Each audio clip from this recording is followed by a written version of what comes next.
Hey friends, it's Kelly. I'm gonna do a quick homestead breakfast with you guys this morning so that I can show you how easy it really is. And then also I'm gonna show you some of our morning routine because everybody tells me, oh my gosh, you have a farm. It must be the hardest thing in the world. You must be exhausted all the time. And the thing is, it's really not that hard. I mean, it's hard, but it's not impossible and you can totally do it. Also, if it seems like I'm going a little bit slower than usual, I mean, I am, but if I can do it at like almost 9 months pregnant, you can do it. First things first, and in order to be able to start any chores, we need this, obviously. So for those of you wondering, yes, this has been pasteurized, and yes, this is goat's milk.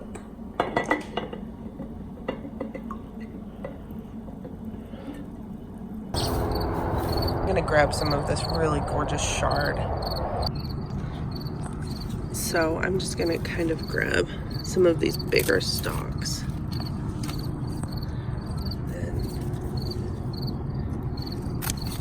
allow some of the smaller ones that are underneath to still grow. Although baby chard, very, very good and tender. But I'm gonna be sauteing this so I can use these bigger leaves. So I feel like that's a decent size amount. I don't know. It can't really be a recipe. One basket full of chard, but just grab whatever looks good to you if you want to do this at home. Good morning, sweet boys. This is Oxley and Welby, the wallaby. They're just our pets. Well, Oxley hunts, so he does do something. Welby literally does nothing except for be cute. All right. Good morning, dogs.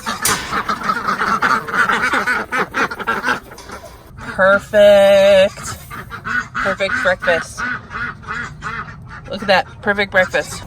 So this is Coco and Tuffy. They are on day 2 of being weaned from their moms because they're old. I know, baby. So they're having a tough time. So they're getting lots of love. Being reminded that it's all okay. Life doesn't revolve around milk. Thanks for the breakfast, girls.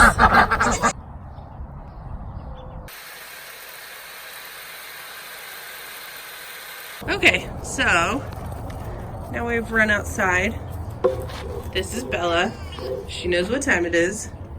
You ready? Let's do it. Bella goes first. First step is we really clean her teats. Make sure that just the daily grime of being outside, running around, jumping on things, being a goat, we get rid of all of that. All right, then the next thing is you want to strip. So all of the milk that is currently in there, we want to get rid of it because it's been sitting in there. So then that gives us just the fresh milk. All right, and then we start.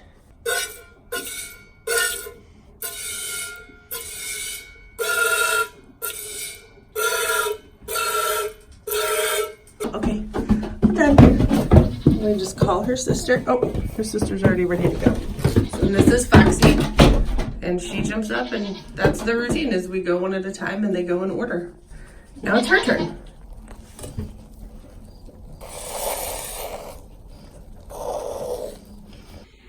So I've got my bucket of milk, and then I use these half-gallon size ball jars.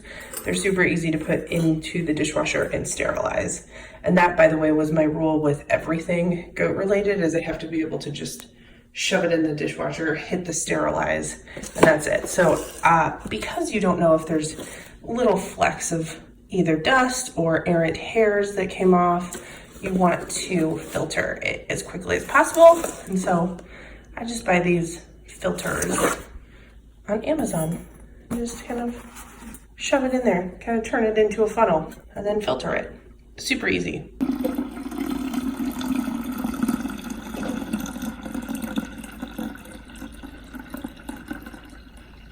Okay, I'm just gonna grab a couple herbs also this morning because I think that that'll really help get the flavor up. Maybe some chives, a little bit of oregano. Okay, now we're just going to lightly chop up our beautiful chard. By the way, chard stems, if they are sauteed and chopped up small enough, are delicious. And you should definitely add them to whatever it is that you're making. And so my secret is I will take the stems and I will add those to saute first, just from like here down, before I add the leaves. And even though they're young and tender and beautiful, then they will get a little bit more. And now for the eggs. I'll probably do 4 or 5 eggs. I'll do a combination. This is a guinea egg. Look how beautiful that one is. Guinea egg and some duck eggs, which are much bigger, and a couple of chicken eggs.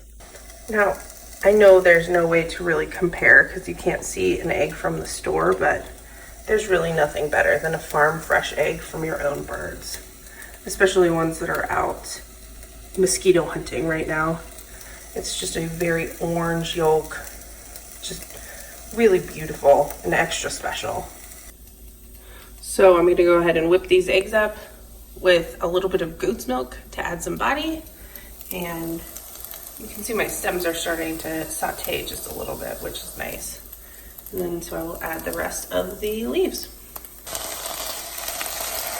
Like, you don't get better than this. This was growing, what, 10, 20 minutes ago?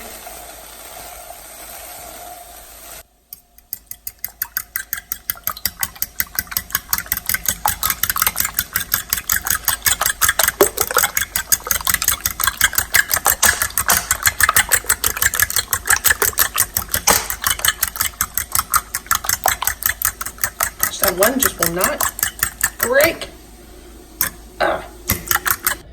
I want some of the structure left because that's what makes it good, but you want it reduced a little bit wilted, I think is where you want it. And just pour the eggs over the top. Now the other thing I'm going to do is cover this just so that as the chard puts off liquid, it will steam, and then it'll steam the top a little bit. So now I'm gonna chop up some of the homemade feta that I make. I make it like twice a week, once a week, twice a week, depending on how much we have and how much we want. But this is really the secret to everything, because the only way to make vegetables palatable is to add eggs and cheese, obviously. So you can see it's created a really nice steam over the top of this farmhouse frittata. Okay, now it's about 3/4 of the way done. I'm gonna add cheese and those herbs over the top.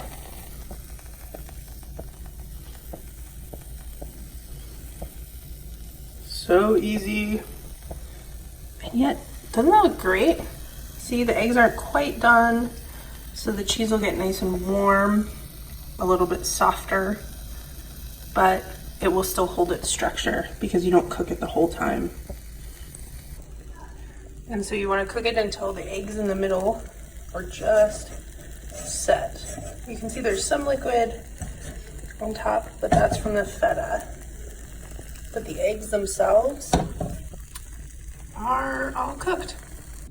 And voila, perfect. So there you go. And that's my morning. It's actually not that hard. If I can do it, you can do it. It took me an hour to milk the goats, make breakfast, get eggs, cut the chard. Oh, and also one more thing, probably the most important thing, which is lest you think that I do this breakfast thing every day. Oh, I do not. Nope. It is a weekend. And some days I just throw Pop-Tarts at my 2-year-old kid and run out the door and just do what it takes to keep the animals alive. Sometimes Pop-Tarts are just the way you need to go. Don't feel bad about it.